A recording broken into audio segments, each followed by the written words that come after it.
السلام عليكم. نتابع معكم لحظة وصول فريق نهضة بركان المغربي إلى قسنطينة بالجزائر، حيث ستجرى مباراة العودة بين الفريقين. كما كنشاهدوا هناك استقبال حار بين طرف مسؤولي فريق شباب قسنطينة، لأن المباراة كتبقى مباراة في كرة القدم بين أخوين شقيقين، فريقي نهضة بركان وشباب قسطنطينة، وهي مباراة رياضية كنتمنوا أنها تمر في روح رياضية كما مرت مباراة الذهاب اللي انتهت لصالح فريق نهضة بركان.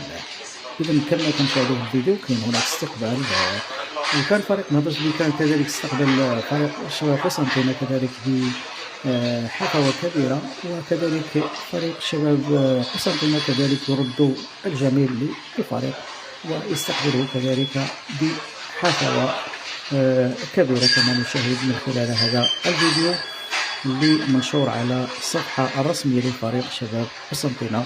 خدينا الفيديو من هذه الصفحة ديال الفريق. شكرا وإلى اللقاء.